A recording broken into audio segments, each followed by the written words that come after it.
Are you ready to become the dad you were meant to be? Good, because this is the Epic Dad Legacy Podcast, where imperfect actions are better than perfect ideas, promises kept are more important than promises made, and nothing happens unless you make it happen.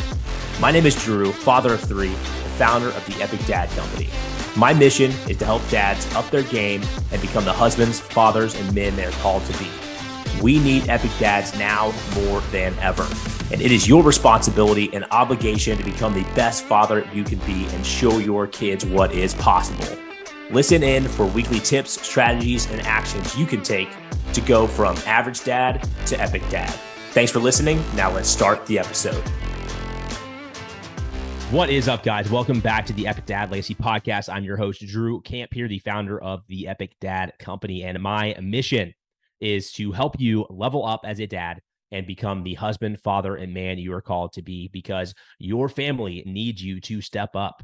Our country, your community, the world needs you to step up and lead. The reason that we have seen such a decline in our culture is because of the lack of leadership in fathers. And so that is my mission, is to help you level up. That is the mission of this podcast. So, hey, if you're new to the show, I want to say thank you so much for being here. The show has been growing a ton, and the only way that we grow is by word of mouth. So I know that you guys that have been listening have been sharing the show. So I want to say thank you so much. And that is really my only ask of you listening to this show. Is I want you to do two things. If you find value from this episode specifically, I want you to scroll down and leave us a rating and review. It takes about 30 seconds just to leave us a star rating. Let us know what you think about the show. And then also, I want you to share this episode with one other dad in your network, because we never know what anyone else is going through. And us as dads, we try to shoulder the weight of the world without telling anyone, right? We are so prone to keeping things inside. And so we may not know what another dad is going through. And this episode might be what they need to raise their hand, to try to get help, and really try to become the best versions of themselves, which is exactly what we need. So that's my two asks: is rate and review, and then share this show. All right, guys. Hey, so with today's guest, we talk a lot about how being physically fit is the gateway drug to personal excellence, and how building the discipline to lose weight, to gain muscle, to eat the right foods, it ultimately leads to greater success in all of the areas of your life. So if you are a dad who maybe has tried to do this on your own and you failed in the past, well, let me tell you, it's not your fault. One of the most important things you need on your journey to become fit is a community and accountability. So anyone can download a fitness program on Google, right? Anyone can Google what foods do I need to eat to lose weight. It's not rocket science. A new plan is not what you need. What you need is a community of men that are on the same journey as you, and a group of absolute savage dads that are going to hold you accountable to becoming the type of person that you say you want to be, and hold you accountable to the actions that you say you are going to do. So if this sounds like you, if you have tried to lose weight in the past and you just haven't been able to have the discipline to do it, and you just don't know how, right? I would like to invite you to join our Epic Dad Accelerator. The Accelerator is a 90-day intensive program where our community will totally transform not only your body, but your mindset, your discipline, your habits around our 4 pillars, which is our body, relationships, mind, and finances. And we will hold you accountable to becoming the husband, father, and man that you are called to be. If you know deep down that you are not being the leader you can be, if you know that you are capable of more, you are. Our families need us to step up and become the men that we are capable of. We owe it to them to become the best versions of ourselves. The Epic Dad Accelerator is by application only. So if this sounds like something you think would drive value for your life, then hit the link down below and schedule a call with myself or my team, and let's see if it is a good fit. However, we can only take on so many clients at a time. So if this is something that you would find value in, go ahead and do it now. So hey guys, today I've got on Mike Pantile. Mike is a husband, a father of 2 girls. He's a content creator. He's a coach and co-host of the Masculine Revival podcast. Mike started his journey in the world of competitive powerlifting, where he worked his way up to 300 pounds, and he deadlifted more than I can possibly imagine. And over the next 14 months, Mike worked to lose over 100 pounds by learning how and what to eat and becoming disciplined in the kitchen and in the weight room. His journey around fitness led him to start a gym and a personal training company, and ultimately to his wife and now 2 daughters. Now Mike runs a personal development coaching business and co-hosts the Masculine Revival podcast. And on today's episode, Mike and I chat about why and how values should drive our decisions as fathers, why personal fitness and discipline is the gateway to personal excellence, how we talk about raising girls in this crazy world, a bunch of girl dad stuff. And we also talk about why the key to changing the culture lies at the feet of fathers. All right, gents, buckle up as we go into a ton of valuable discussion during this episode. All right, let's hop into it with Mike Pantile. Mike, what's up, brother? Dude, I am happy to be on it. We've been trying to plan this for months. And I remember last time we tried to plan it, the night before, my wife and I planned this like spontaneous trip to the mountains before she gave birth. And I felt so terrible about canceling, man, because I know you're such a solid dude. I've been looking forward to this one. So anyways, I'm just happy to be here, dude. Dude, I'm glad to have you on, man. Was that kid 1 or kid 2 for you? Kid 2? Okay, so you got 2 now, joining the 2 club. You got 2 girls? 2 girls, man. Girl dad times 2, bro. That's why I'm definitely picking up a bunch of your girl dad AF shirts. Those are like the coolest that I've ever seen, man. So you'll see me rocking that in my gym shots. For sure, soon, man. Well, we're gonna have a ton of more apparel coming out soon, man. We're doing like, just to give you context with like the business and like the listeners, if they're curious, it's like we've kind of reached like a peak. And then everything's been me, right? It's been like complete solopreneur, and I just burn out. I just, I can't do all this shit myself. So it's awesome. We've been growing a ton, but then I'm the constraint in the business. So now my goal is, how do I structure it, right? And how do I bring on resources to help get some things off my plate so we can continue to grow? Because I just can't grow it anymore just by myself. So there's a lot of stuff in the works, man. We've got like a whole new apparel line coming out that we'll launch here in Q4 and start pushing that. So we'll definitely see some swag, brother. I love it, bro. I'm looking forward to it. And there's a lot of business growth happening. You have the acquisition.com hat on, so you're on that Hormozi grind. Have you read his new book? Yeah, man, I have. Yeah, so I listened to the audio version, and I actually finished up reading it last night. But yeah, it's awesome, man. Hormozi's the man. I think that launch was incredible. Like, yeah, it was crazy. He's the man. And I was on it live, and I was like, dude, I gotta get a hat, man. I get three books, get a hat. I definitely got to pick up the book. $100 million Offers was one of the best business books I've ever read. So shameless plug for Hormozi. Everybody knows him. If you don't, like, I just don't. If you're in the business space, where have you been? Yeah. And I mean, that's kind of like where we're at too, right? So on the content piece, it's like, we just need more volume, right? To get the word out there so people know about the brand, know about the message. And so that's kind of one of the reasons I'm starting to bring on a team as well, is, we've got to be putting out more content. So we'll be, bigger focused on Twitter. We'll start doing a ton of YouTube shorts and stuff like that, right, from these podcasts. And so, it's just volume, brother, is like the name of the game. It's a tough nut to crack, that Twitter game, Yeah, I got like 20 followers, dude. It's a tough nut to crack. It's like it's separate animal, but I found like tremendous growth in. You obviously do the long form with the podcast, and you got the Instagram. You've been pumping out content like crazy. I love the hustle, bro. I appreciate it, man. Yeah. I need to get some advice from you though, because it's nice to like we just had a real hit, like 1 million views. Oh, nice, bro. But nice. but I don't get any followers from it. Like, nobody follows. It's just like, yeah. Was it just like a repurposed meme? Yeah, it's just a meme. It's just a funny meme. Yeah. So the thing is, right, there's no incentive for them to follow you. Yeah. Because it's not your face. Yeah. Sometimes they convert, but I find like those often don't. If it's not, because you got to become like the cult of personality, right? I know. So my face isn't as beautiful as yours, Mike. So. Oh, come on, dude. Come on, guy. That's stubble. Come on, bro. Don't even kid yourself. Come on. So, dude, tell me what's been going on in your world, man, besides just like deadlifting, 700 pounds every day. Besides deadlifting 700 pounds on a weekly basis. Oh, dude. So my wife gave birth to our second daughter on September 1st, Serafina Soraya, our second. I'm totally screwed, dude. I got 2 beautiful girls. I know what I'm gonna do with myself. Other than that, man, dude, as of like 3 months ago, I've fully transitioned to working fully from home, which is such a departure from what I used to before. Like, I own a gym. I was there for hours and hours and hours. Moved to the city. Long story short, I was still running out of another gym, but now it's full on.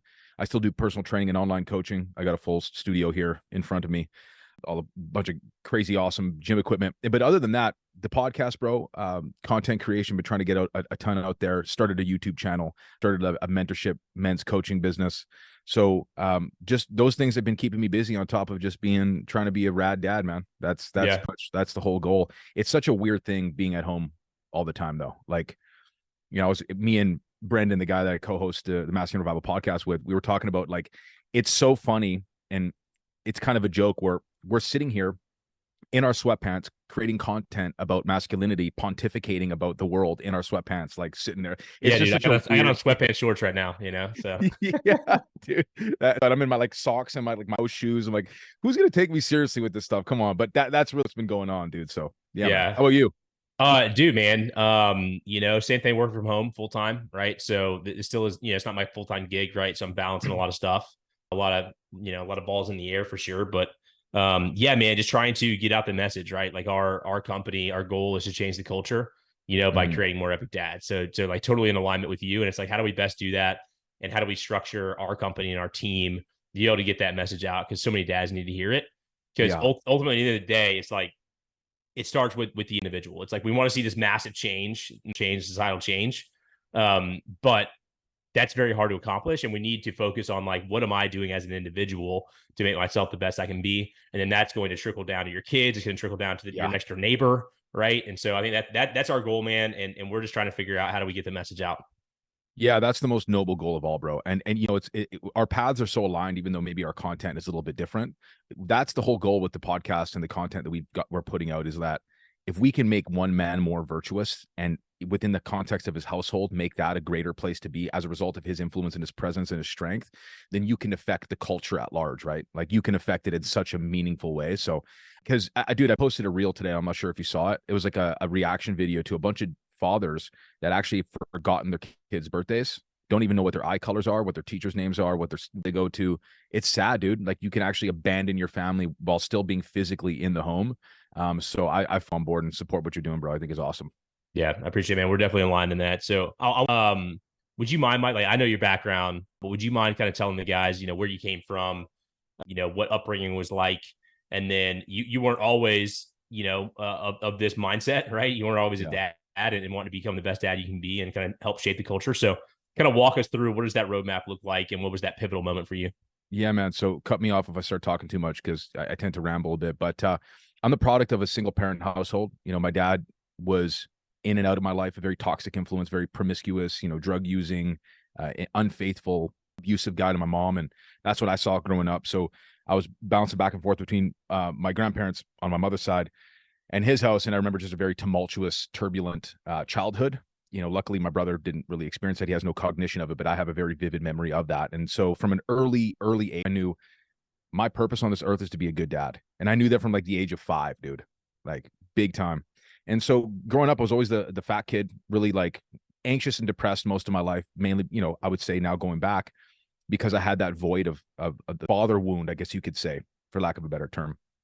And so despite being pretty good in sports and school and stuff like that, there's always that insecurity, that looming sort of, depression and existential dread. I dropped out of high school and I figured I'm either going to become a criminal or an entrepreneur, because I can't good in this context, like sitting down, doing what you're told, very rebellious in nature. So I dropped out, graduated through an alternative program. Those teachers ended up being like heroes of mine. And so I often, like, I was an apprentice mechanic, and this was before I discovered the gym. And then I went through kind of like a weird breakup with a girl back in 2012. I discovered the gym and I got in there just for that, just to kind of get over it type of thing. And so still overweight. I'm 5'11". I was like 240 at the time. And the gym was like the big pivotal moment for me. That was the catalyst for all the meaningful change in my life in a huge way. So got in the gym, quickly got hooked up with a powerlifting coach. And so quickly within a year, I got up to about 300 plus pounds. I was gonna say, yeah, powerlifting. Yeah, you're probably putting on all kinds of muscle. Oh, bro, but it was all kinds of fat, bro. I was fat and jacked. PH, yeah, I was very muscular, you could say. And so I remember doing a couple of powerlifting meets and being a very mediocre heavyweight. And so I woke up one day, June 2014, I'll never forget. And I said, I got to get, like, I was 21 at the time. I was getting lower back pumps just walking up the stairs, and I was I was narcoleptic pretty much. I wasn't getting any attention from females, needless to say. And so I decided to learn about counting macros. And at the time it was called like If It Fits Your Macros, IFYM back in the day, right? Mm-hmm. Right? You remember that? So oh yeah, I've downloaded MyFitnessPal. I bought a food scale. I'll never forget that trip to London Drugs that day. And I started off with like a ketogenic style diet. But anyways, long story short, a few months later, I dropped like 50 pounds. And I was one of those guys where I was like, yeah, okay, by the time I'm 250, I'm going to have abs. Yeah, that wasn't the case, bro. So I got down to like 240. And then from there, I kind of started to reverse diet. I started to add more calories into my day. And then quickly I was 200 pounds. And then I dieted down to 190 pounds. So within a year and a half, it was 18 months. thereabouts, actually less, 14 months. So June 2014 to August 2015, I lost 116 pounds. Good God, man. Yeah, bro. And it was completely natural. I didn't even use protein powder at the time. It was just counting macros, getting my protein. Luckily, I was already dedicated to the gym at that point. And I did a photo shoot in August of 2015 in this like shredded state. That was, other than becoming a Christian, getting baptized, becoming a father, obviously, that was the most important turning point in my entire life. So from there, I quickly became like a quote unquote mini celebrity in my gym because they saw that I was working at the gym. I quit my job as a mechanic. And then I hooked up with my best friend at the time. And, I was dating this girl whose father owned a big real estate company back in Vancouver, British Columbia, Canada. And he's like, hey, listen, like we got a basement. I'm not going to charge you rent. Let's get a bunch of equipment and put some stuff in there and you can train some clients there. So I had this opportunity to start this personal training business with no overhead. Like talk about like an underhand throw, And so I maxed out the credit cards. They helped me out with buying some equipment, and I got fired from that gym. And I remember it was March or April of 2016. I started my personal training studio, Forza Barbell. And so out of that weight loss came this tremendous business that quickly took off. I was quickly doing 40, 50 hours a week as a self-employed trainer, charging $60, $70, $80 an hour. And a guy that's like 22, 23 years old, making that kind of money, I thought I was on top of the world. I thought I was rich at the time, right? I was living with my grandpa, no overhead. So I was just stacking all this cash away. But long story short, that was easily the most pivotal moment of my life. Like I said, other than becoming a Christian and then a father. And then from there, I mean, it was just kind of like a tale of promiscuity and degeneracy. And, I guess we could talk about, when I met my wife and how that all coincided, but that I would say that's kind of what's led me here, but there's been a lot of twists and turns along the way. Yeah. So yeah. I kind of want to pull a thread on like your fitness journey, your weight loss journey there. You said it's one of the most pivotal moments of your life. I would imagine, and correct me if I'm wrong, it's like it was the most pivotal because of the work you put into it, right? And understanding like the discipline that needed to make that happen. Is going to correlate to the rest of your life, right? Hey, if I can work here, if I can be disciplined, do what I say I'm going to do, and actually get the result, then it's just like, bam, I've stacked, confidence over the last year and some change that like I can pretty much do everything, like anything. That was exactly it. Honestly, Drew, more than, the muscular physique that it gained me, like the leanness and all that stuff. It was the intangibles and the principles and the values that I learned along the way, that I applied to my personal training business, to my coaching business, of just that consistency, that discipline, that, tenacity and work ethic, and showing up even when I don't want to, knowing when to pull back necessarily when I don't want to. And, applying those same, I've always said this, that if you get from the gym is muscles and a higher level of strength, you've missed the forest for the trees. Because had I not discovered the gym, I would not have built a successful personal training studio. I would not have built a successful coaching business, or anything in my life that's gone well has been derived from those principles massively. No doubt about it. Yeah. It's like it correlates to so much in life, right? The gym does. And, I think people from the outside looking in, to your point, is they look at it and they're like, well, you're just trying to like build muscles and, do all that stuff. It's like, no, man, like that is just the natural byproduct of like the mental transformation that goes on, right? Exactly. Of understanding like what the consistency looks like, what the discipline looks like, and then you build those habits, you build that confidence. And then all of a sudden, when you head into your office job or head to your, your business that you're running, or head to your family, like you just show up so much better. You do. And as guys, we got to understand that we're still animals in a way, right? There are social hierarchies in every micro situation that we get ourselves in. And you want to excel in business, improve your physique. You want to, find, a potential mate for life, improve your physique. Like there's not an area of your life where it doesn't improve, so long as you didn't do what I did and let it get to your head and you became a bit of a narcissist. That's the downside. And then, really abusing something that could be quite powerful and using it for just, carnal physical pleasure, to put it lightly. You know what I'm saying? So if you can ground yourself in humility, dude, there's a reason why people love The Rock, right? It's because he's charismatic, he's humble, he's a nice guy, and he's an ogre of a man. And so like what I've noticed too is like if I can really let my personality shine, because most people think I'm an asshole.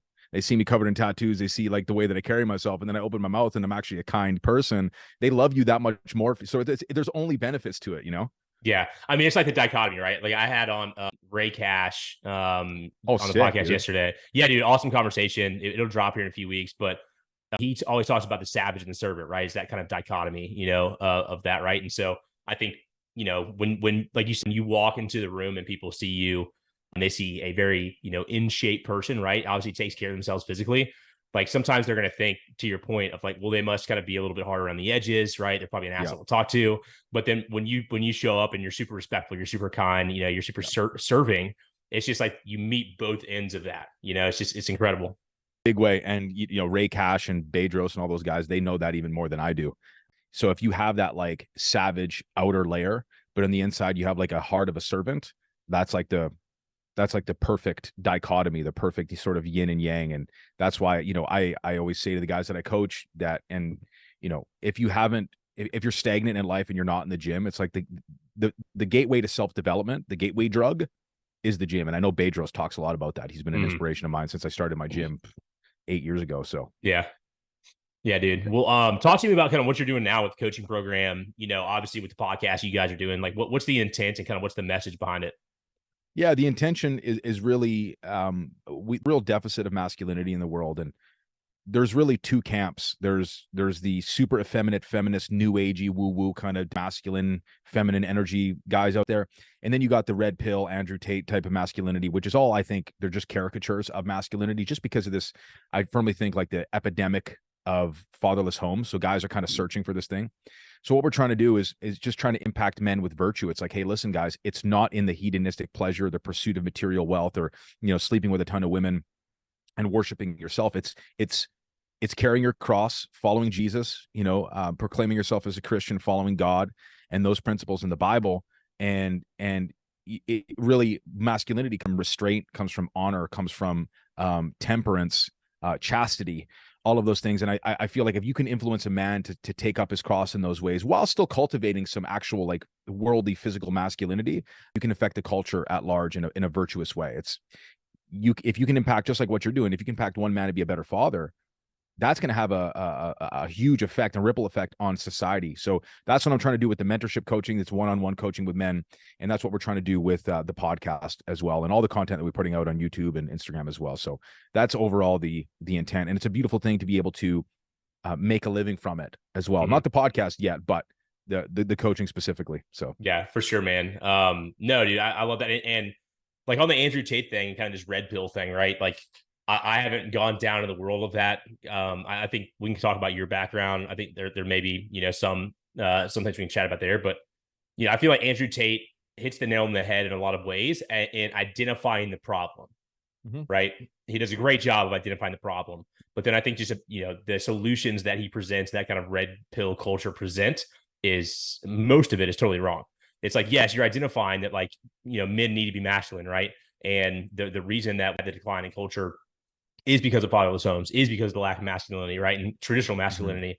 But then the answers and the solutions they propose, I just don't feel like is in the right direction. Yeah, they got all the diagnosis correct most of the time, like guys like Tate, but the prescriptions are just very wrong.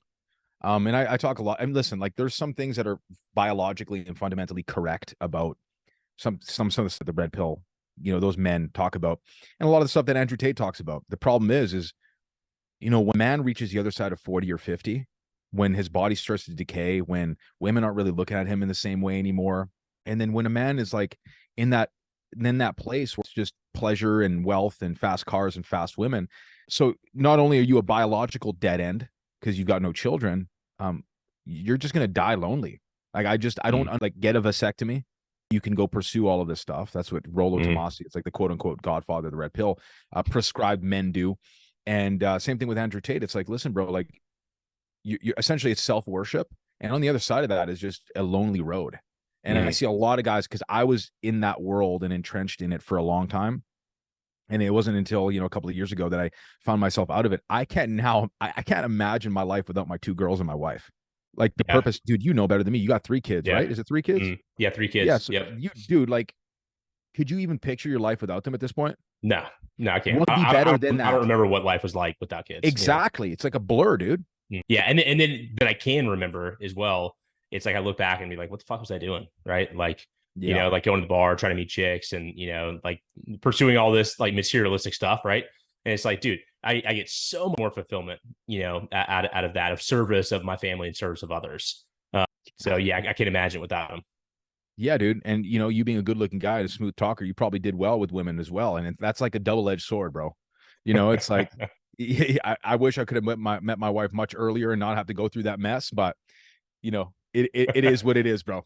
Yeah. How did you meet? Like, what did life look like before her? And then Yeah. how did you guys meet? And what does life look like now? So what life looked like before her, it was a pretty like empty, promiscuous. Again, that's all you could say, really. Like I was trying to live like that, like high value man life. I was making money through the studio. I was having different women come by. So that was his life. And then it was interesting because I actually met her on Instagram. She moved to she was born in Lebanon, raised here in Alberta.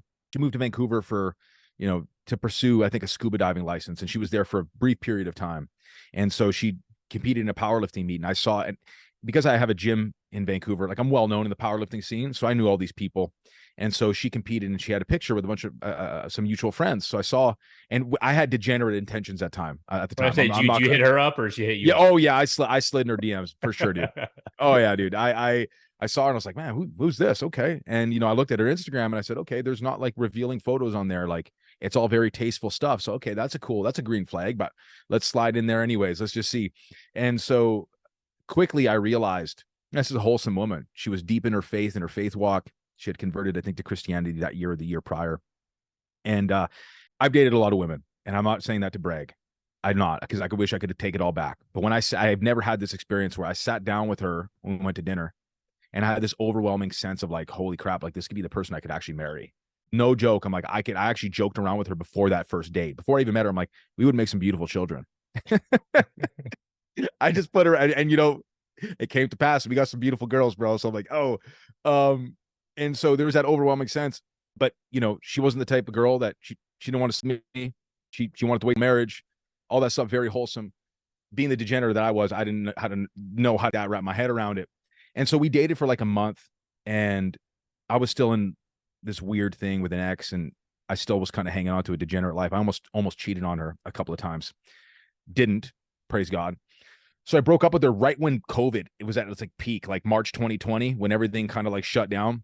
And so I proceeded to just destroy my life with just, sex, drugs, rock and roll, alcohol. Like it was just a bad, like few months after that. It was everything with a mask on too, I'm sure, right? Oh yeah. Yeah. I mean, I always rebelled against shit. I always thought it was bullshit, but yeah, like at first, at least I did. I would say at first I did for sure. Yeah. Dude, I didn't know it. Yeah. Sidebar on that. So my voice is a little bit stuffy. So I went to the doctor this morning. I've got like a sinus thing going on. Just go get some antibiotic, right? I'm like, let me just knock this shit out, get steroids, antibiotic. And I walk in there and they're like, hey, we need you to put a mask on. I was like, no, I was like, is it required? No, it's not required. No. And I was like, well, I'm not putting one on. And then I got into the back with the doctor, and she's like, hey, I need you to put this mask on. I was like, no, I'm not putting it on. And they don't even know how to respond. No, they don't. They're like, not used to somebody not being passive. And yeah. Yeah, they're not used to and not being an NPC character from a video game. And like, I'll just sure. Okay.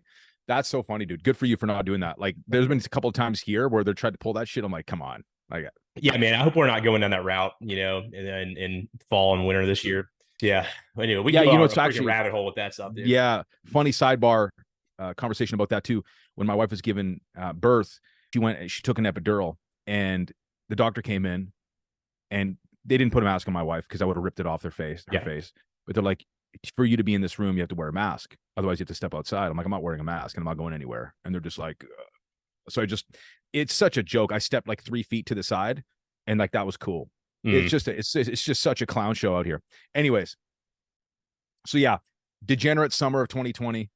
I remember reaching out to her in July of that year, simply because I had no faith. So I said, okay, I had no intentions of wanting to get back with her. I just wanted to, hey, let's just have a frank conversation about Jesus. That's all I wanted to do. And so we met up at this park. And again, even after that conversation, I'm like, this was for a season, and she deserves somebody that wants, can pour into her the way that she deserves, all that stuff. And then I remember her inviting me, to go out to eat because she knew I was trying to quit drinking at the time. And I thought that was really nice. I was like, okay, you know what? I'm going to open myself to at least like this really nice friendship, especially being a brother and a sister in the faith. And so after hanging out a few times, bro, it was like, it was so crazy. So much of the quote unquote relational trauma and attachment issues that I had with other girls just disappeared. There was no games. Everything was on the up and up. And then quickly we ended up in a relationship together. And then we were married. So July 2020, we kind of started talking again. I guess August, September, we officially got back together. We were married of May of the following year. with our first child on the way. And I honestly, and this is not on like putting on a stuff, because I know I fully believe in simping for my wife, but I'm the man of the house. I can say that I'm good and I'm comfortable in saying that, but I don't know what I deserved or what I did to deserve that chance, because had I got anybody else pregnant, or it would have just been a nightmare. And I look at my life now and I'm just sometimes, bro, like the emotions just overwhelm me. And so now we have 2 children. I have an almost 2-year-old and 1-month-old girl in this house that I built for us. And I'm like, dude, it's so crazy how life can change, because all this stuff was 2020 and now it's 2023, bro. It's like, Yeah, it's a dramatic shift in a short period of time. It's a huge shift, bro. Like I even now I'm like, I'm kind of speechless over it. You know what I mean? The fact that I'm even on here with you talking about this, to me, is like, it's so mind blowing. Yeah. So yeah. I mean, that's the short story long. You're gonna hear that a lot from me. Yeah, dude, I love that, man. It's in what meeting the right person can do, right? When you really share a value set, and really having somebody like accept you for who you are, and all your faults, all the things that you've done, right, but accept you for who you are. I don't know where I'd without my wife, man. Probably dead in ditch, somewhere like for real. You and I both, bro. Yeah. Real. So I met her at a very pivotal point in my life as well. We were at college. So I'm a little bit older than my wife. So I was a senior. She was a freshman in college. And the year prior, I had one of my good buddies commit suicide, Wow. and just like wrecked my life, man. I was actually the one that found him, and was just like brutal, bro. And so I was at a point, where same thing, like I was still young. It wasn't being as promiscuous or anything like that, but just like in a bad spot, man. I mean, super like depression, drinking, all this stuff. And I meet her, man, and it's just like everything shifts, bro. So thank you. Huge. God plays a role. We oftentimes don't understand, right? Of like what we're going through. And I think about that trauma, from my buddy committing suicide. And I was at a school, like I transferred schools because of that, and then ended up meeting her at the new school. And so when I look back, it's just like there is a path, man. I think sometimes I think about like, and I'm struggled, and I'm challenged sometimes with like, God has a plan, because I'm like, hey, is everything scripted, right? It's kind of like the thought, right? Like, is there this path, like everything's for a reason. And so part of me thinks like, yes, that's true. Part of me doesn't think that's true. But I think, there are these things that happen in life that you just simply don't understand at the time. Right. And it only makes sense looking backwards, and that was one of those for me. Yeah, dude. And then when you look backwards and you trace the steps forward, you're like, everything fell into place as it should have. And it's like and then you see God at work. Right. And it's hard to wrap your mind around, because we're such feeble-minded beings. Like, is all this stuff scripted? Are there multiple paths depending on how we choose to live our lives? I'm not equipped to theologically answer that question. Yeah. All I know is looking back, there was certainly a path that he was guiding us both on.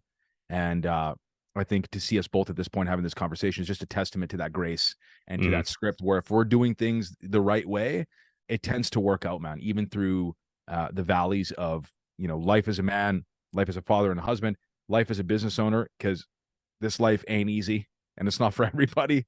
Right. It's like me and Butter all the time. It's like, it's so over. We're so back. It's so over. Yeah, dude. Yeah, no, it's like an everyday occurrence, bro. Yeah. There's this meme, it's like what people think business success, like entrepreneurship, like success looks like. And it's like, just like straight up and to the right, and it's like no reality. It's like, it's just dude, for sure.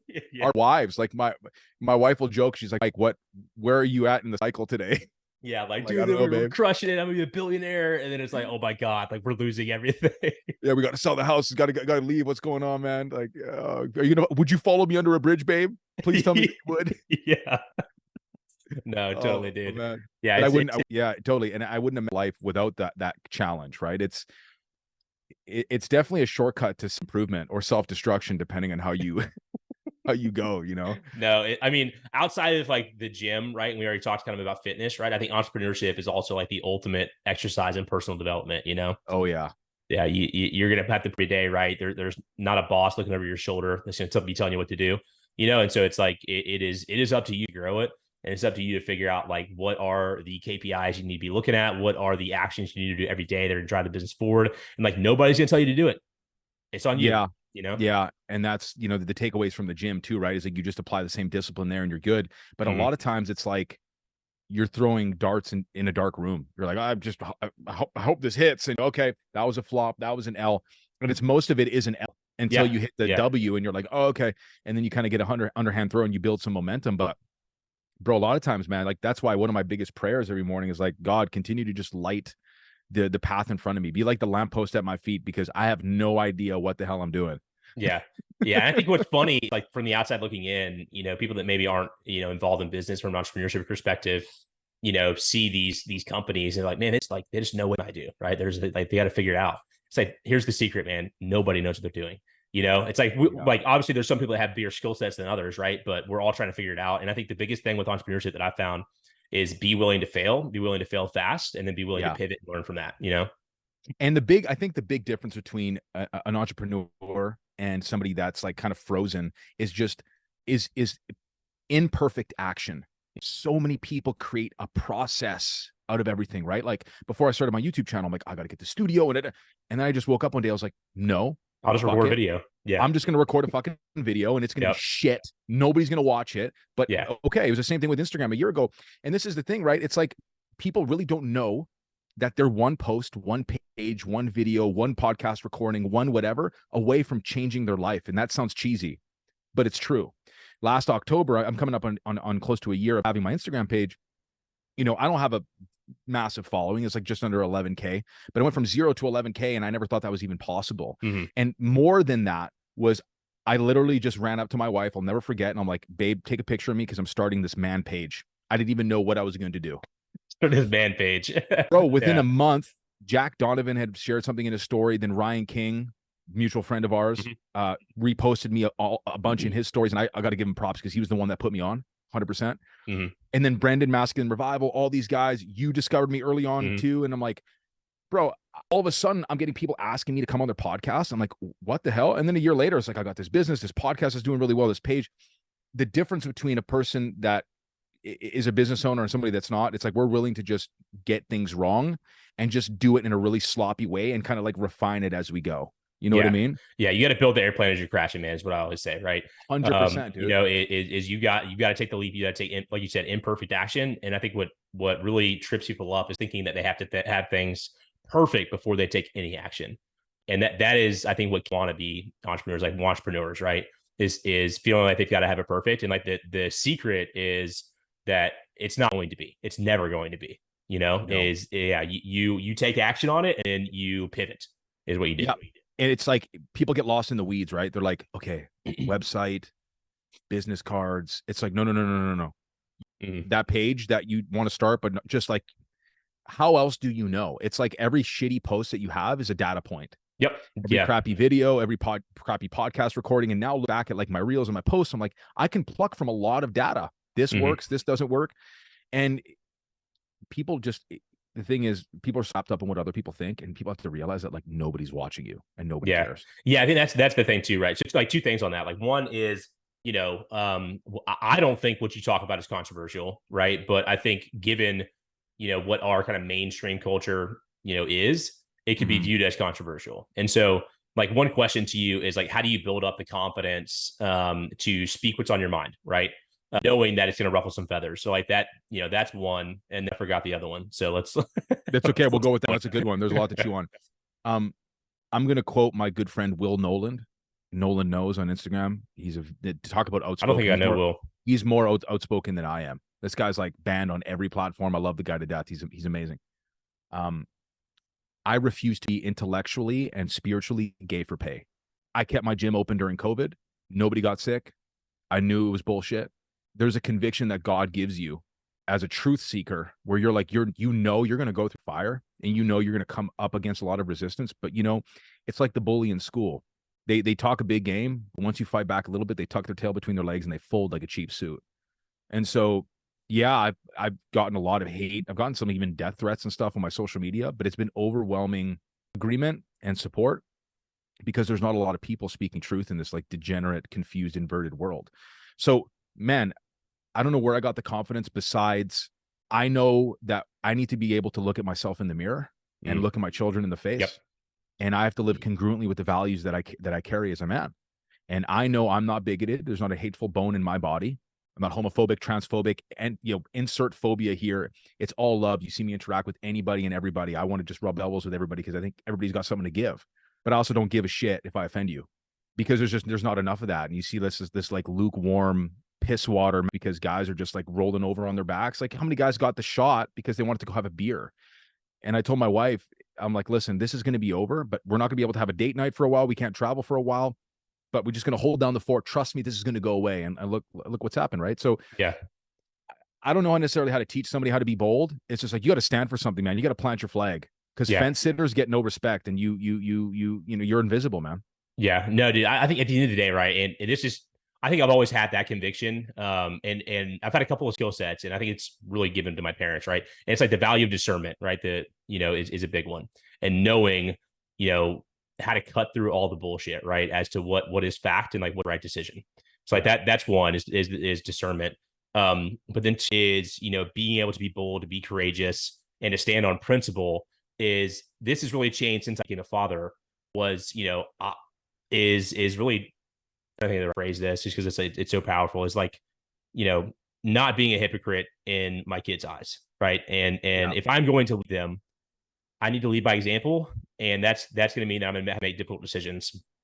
But I need to be for them, because if I fold, if I am afraid to use my voice, right? Like, what example am I setting for my kids? It has been the big thing for me. So it's like, can I look myself at the end of the day in the mirror and say, hey, did I do what and what are my kids going to think about the decision that I just made, right? And so when it comes down to the shot, for example, I didn't get it. It almost cost me my job in the corporate world. It did cost me my job in the Army. Oh wow, yeah, I know a couple guys like that. Yeah, well, I'm back now. It's hey, come on. I saw that. Yeah, yeah. Come on back now. But no, man. I mean, like super difficult time. And same thing was like, hey, we're depending on how this goes, right, and this shakes out, it's like we may not be able to go out to eat. We may not, I might get fired. But I had that conviction, and I think my wife was 100% behind me. Of just like, hey, this is the right decision. Yeah, so, and it's probably because you have a track record of making good decisions with her, and she's like, I'll follow you. Like, and that's just the order, right? I trust you. And then it's more affirming than it coming true. Sometimes you get those things wrong, but this is one of those things where I think every man that has some conviction, some discernment that I think God gives us all, knew that there was something awry. And I think it created like a mass awakening in so many men, where now they're kind of critically analyzing every situation now with a little bit of a different lens, and not just buying into the cultural zeitgeist as quickly as they historically would have otherwise. And that piece about congruency, man, there's nothing that puts a mirror on your character and your flaws in having children, because it's like this do as I say, not as I do thing is such bullshit. It's like this old school, like, I can be this way, but I expect you to be different. Children are more attentive to action than they are words. So when I see my little girls and I'm like, how do I want their future husbands to show up? I can't just pour into them. I've got to pour into their mother and be a living, breathing example of that man. That is very easy to say and very hard to live up to. Yeah. I think our job as a dad, especially like as a girl dad, is that exactly is, hey, how do I model what I hope that my daughters will marry one day? And that's my job, Dude, man, I remember with our first child, we didn't find out with the first, we found out with the second. Oh, we didn't either with the first. Yeah. And it was like, and it was a girl, your first one, right? Yeah. Yeah. You have two girls and a boy? Yeah, two older girls, and then a younger boy. And then the younger boy. Yeah, that's right. So when we got at the hospital, and I didn't know, unbeknownst to me, little girl parts at birth look like little boy parts from behind. So they showed me her butt. They're like, Mike, dad revealed the gender. And I said, it's a boy. And they're like, no. And I literally said out loud, oh shit, it's a girl. And my whole world came crashing down. I was like, what the fuck am I doing with a little girl, dude? Oh my God. And I was confronted with the reality of like my past, how I had been acting up to that point, even with their mother. And I'm like, oh my God, dude, my whole purpose is geared around them not falling for a guy that was like me before. And so I think I have a bit of an upper hand because I could teach them all the tricks that these guys would try to pull on them, because I was that guy, right? I got a black belt in that shit, dude. I made it out, fairly unscathed. But dude, like, and then we had another, as soon as I had the first girl, I was like, I'm just going to have all girls. This is God's way of saying, You got to Yep. learn, my son. And that's Yeah. cool with me, bro. Because somebody's got to raise some virtuous women out here. And I'm happy that privilege is bestowed onto me. But it's a different kind of game. I know you have a young boy, and I'm sure it's different, but there's a heaviness to raising up a little girl in this world, man, especially the way that women are treated now. I can't even listen to some music, like old school rap and hip hop and stuff like that. Like, I love metal and I love rap, but when I train, it's a lot of rap. I can't listen to it. It's so degrading toward women. I got two little girls. Like, how can I show up in that way and listen to this? It's just crazy to me, dude. Yeah. It's changed my whole world, man. Yeah, I mean, it has me as well. And the older that your girls get, I think the more it's going to start to rock your world, you know, because Yeah, they're going to start growing into little girls and then young women, you know, and it is insane, man. My old 7 now, and I mean, any baby in her is gone. She's a girl now, you know, and it's just so crazy, man. And the balance is very difficult, because on the one hand, you want to be the nurturer, right? And you want to make sure that like daddy's can take care of everything, right? But on the other hand, it is, hey, you're going to go out into this world that is unkind. It is cruel. It's going to try to take advantage of you. And I need to prepare you to step foot into that. And so I think there's a balance there of them knowing that like you will always have their back, and you're always going to be there to, you know, protect them if they need you, but you're not always physically going to be present. And so it's equipping with them with those skills, you know, to go out in the world. Yeah, well said. And I think, you know, for me, it's trying to toe that line of trying to be, and I know it's only going to change as I get older. Like my month-old daughter, like a different bond when they come out and they're that, you know, it's the closest thing to heaven, having those newborn snuggles, you know what I mean? And then I got my other girl who's 2, and the relationship that her and I have now, it's like, she'll say one thing and I'll almost start to just tear up right there on the spot. I'm like, bro, dude, like, I pretty much cry every day, man, as a dad. I feel you, bro. I feel you. And it's just like you said, it's like not giving them the rosy colored glasses version of the world, equipping them with those real world skills. But also for me, it's making sure that God is with them all the time.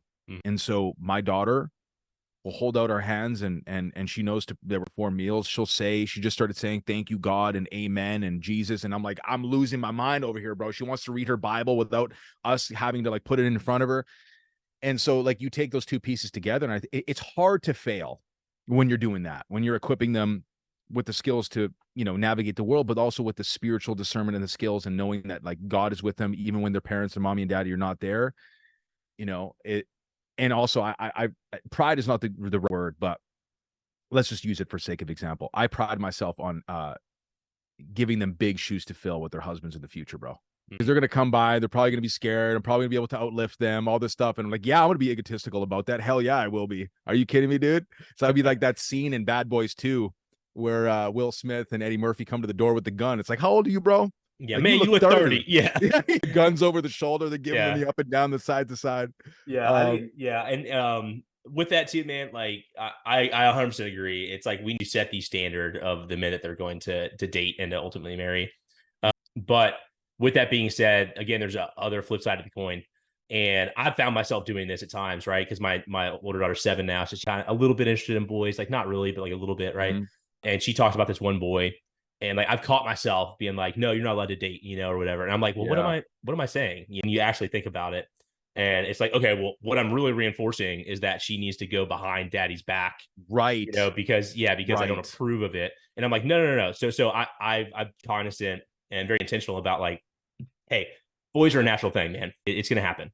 And so, but I want to make sure that the boy that you choose is treating you with respect, you know, has your best interest in mind, is not going to try to take advantage of you, you know, is actually a decent little boy. And so like, if that's the case, like I'm going to encourage that, you know, of like, it should be a healthy relationship. Yeah, I totally agree with that, man, because I was raised by immigrant grandparents where it's like you literally had to hide stuff from them. And that was a really dysfunctional thing. I want them to be totally open, but also understanding and respecting my discipline too. When it's like, no, you ain't doing that. You're not wearing that. You're not going there. Like, yeah, for sure. And I think if you raise them up in such a way, they're not going to look for those things, and they're going to be repelled by those things. Yeah. And not that I would encourage them to date, but I wouldn't necessarily urge them to hide it from me either by being that like tyrannical disciplinarian. I want to feel, well, I'm the father first, but I want them to feel comfort with me. It's like, you can come to me with anything. Well, that's part of being a father, you know, especially for girls, is that comfort, you know? So, and so I'm going to recommend a book if you haven't read it. You may have already read it, called Strong Fathers, Strong Daughters by Meg Meeker. Oh, I'm gonna check that out for sure, bro. Yeah, dude, great book, 100%. man. Once I became a girl dad, I read that one like immediately, and it talks about the discipline of a father, and it specifically gives the example of like going out in short skirt or whatever when they're teenagers, and like the dad being really strict about it. And it was like, well, like you can look at it from two ways. Like the dad is really strict just because he's like overbearing, like he doesn't, he controls her, etc. And ultimately, at the end of the day, though, is like your daughter is looking for that from you as a father because that shows that you value her, right? And it is by not allowing her to go out into that materialistic, world, dress like that. It's because you're being strict because you love them so much, and your teenage daughter, even though she's not going to say that, right, that she understands that, she's probably going to rebel, and be like, "Dad's so strict," whatever. Like, but behind the scenes, like in her brain, that's working. It's like, "Hey, my dad really loves me because he cares enough to tell me that I need to be like appropriately dressed to go outside." And so it like goes into like these several chapters about like discipline and like being strict with your daughter and like why that's actually a good thing. I love that, man. I'm definitely gonna check that out because I'm already in uncharted territory. I'm like, how do I do this like tangibly? And there's things that you could homeschool and stuff, but I don't want to shelter them either from the world. But I want them to know that to value their chastity, that they're worth more than just what their bodies and their faces look like. And so, and also just to kind of this feminist programming that's in a lot of young girls now is like, you can work if you want to. And I want you to be with a man that can take care of everything, you having to work. But if you choose, you can do that. If you feel good about that, then do that. I want you to feel like you're making something on your own, but not because you have to and bring home the bacon. I personally don't believe in that. It's also that your most precious job is wife and mother. And the fact that society demonizes that, it's like, that's not a job. You're like, dude, I see my wife and what she does around the house and what she does for our kids. There is not a chance in hell I could do that. No, dude, like I work hard, don't get me wrong, right? Like I've got a job, I'm running this, I'm running, like several different things, right? And it's like I work hard as shit. But then I look at my wife and I'm like, God damn, like like same thing. Like I could not do that. I would lose my freaking mind. Like she is just incredible, the amount of like how hard she works. Yeah, and it's like the soft skills that they have and the patience and just the grace that God's given them as women, and like they just biologically, like they just know their children were in their womb. There's that's the closest relationship they're gonna with any human on this earth, even us as fathers. It's like they were that was their house for a bit. And so just to know, like when seeing my wife so devoted in her role as mother and as wife, and seeing the ups and downs and the in-betweens, and just like the sacrifice, right? Like we sacrifice, of course we do as fathers. Like our job is undervalued in today's world for sure. But there's also this demonization of motherhood and being a wife and a homemaker. It's like, dude, like I can't see how being a doctor, even a doctor as a woman, is harder than being a good wife and a good mother. That's a full-time freaking job, 24/7, 365, bro. I haven't had to deal with the sleepless nights like she has, because she willingly wants to take that on her shoulders and sacrifice her body and all this stuff. So that's already taken for me, because I see the way my wife acts, and I know my girls got the best example possible. And I just need to like water the grass and make sure that, water that tree to make sure, it grows and becomes very fruitful and full. You know what I'm saying? And there's no greater purpose for me than that. Like I just like we were saying before, I can't imagine life before. Like everything that I now make and create, I just read it in Proverbs. A good man leaves an inheritance to his family. It's like, dude, that's where my head's at. And I understand providing for your household's like the barrier to entry, but I also want to provide that fatherhood, that like foundation to the home. Because how many guys can provide, but they are garbage dads too, right? Yeah, there's so many different pillars to provision than just financial, and I feel like the majority of dads would say that is their number one job is provide financially. It's like, dude, table stakes, man. Like that's totally, yeah, bro. like that's Well what you're said. supposed to do, like everybody needs to do that. But how are you showing up and providing your leadership? How are you showing up providing the values for the family? How are you showing up and providing your vision for the family, right? So I think provision, encompasses a lot more than just financial. It totally does. And there's three questions I think if anybody is listening that are maybe kind of struggling, especially as a man, whether you're married or you're not, is who are you? What do you want? Where are you going? Your wife, your future wife, doesn't want to be led nowhere. So if a man doesn't have something on the horizon that he's looking to, and all he's looking to is his feet or the woman in his life as like his whole purpose, everything crumbles under the weight of that kind of pressure. So it's like, I know what I want for my family 5, 10, 20 years down the line. you know, my wife is aware of that, and there's a sense of security that they get from that. You know, my daughter, I mean, my daughters don't know, but the suffering that we've had to go through to get to this place, but my wife certainly knows, and there's a security in that, and there's a stability in that too, right? It's like, dude, protection and provision, that's just getting you the foot into the door. Now be a good dad and then do those things at the same time. My good friend Will Nolan, I know I talked about him already. He said a man's most important job starts when the workday ends. Yep. 100% agree. I know you talk about that a lot too, man. I love the stuff that you put out, and it's true. And you know, it's so encouraging to me to see this huge resurgence of men, you know, kind of trying to return to tradition in this way. I think there's almost like an over fetishization with like the 40s and the 30s. They certainly had their issues, but, you know, let's just focus on the now and being virtuous dads now. But you know what I'm trying to say. Yeah, no, I know what you're saying, man. Well, dude, Mike, where's the best place for people to go find out more about you? So I got a YouTube channel, Mike Pantile, Instagram, Mike Pantile. I'm on Twitter, but not as active there. And then definitely check out the Masculine Revival podcast. We post a new episode every Wednesday, and it's been going phenomenally well. So those are the places. Reach out. How long has that podcast been on? It's been going on since June, I wouldn't say. Okay. And bro, I'm about to subscribe right now. Please do, man. It's been going phenomenally well. It's been an incredible blessing. Yeah. So as how often are you guys putting one out there? We're putting one out once a week. Okay. 45 minutes to an hour. Me and Brendan record, you know, on Tuesdays, and we try to bank episodes where we can, but it's like one of those things where that's a dedicated time slot in our week, and we don't miss it for anything if we don't have to. So yeah, awesome, dude. Yeah, man, subscribed. Bro, I appreciate you having me on. I appreciate you having me on, Drew. I know it's been a while. We've been trying to get this going. I wish you nothing but the best. God bless you and your family, man. And I'm looking forward to what's to come for you, dude. So thank you. Absolutely, brother. Absolutely. Thanks for coming on, Mike. Hey, guys, if you got any value from this episode, which I find it impossible that you did not, so this is a requirement, is scroll down below and leave us a quick review. Rating, it takes about 30 seconds. And then the biggest thing you can do, if you really believe in our vision and our mission to change the culture by creating epic dads, is to share the show. That is how we get the word out there, right? And so if you got value from it, which I know you did, is I want you to send this episode specifically to a dad in your network that you think they can get value from it. And that is how we're going to grow. So, Mike, dude, thank you so much for coming on, man. I love your mission, love your message. Definitely want to stay connected and continue to support each other, you know, because I think we're aligned in that, man, is that we need men, we need dads specifically to step up and start being the leaders that they need to be. Amen, bro. Much love to you, and make dads great again, bro. Let's do it. Let's do it, dude. Let's do it. So, all right, guys. Hey, that's going to wrap here, and we'll see you on the next episode.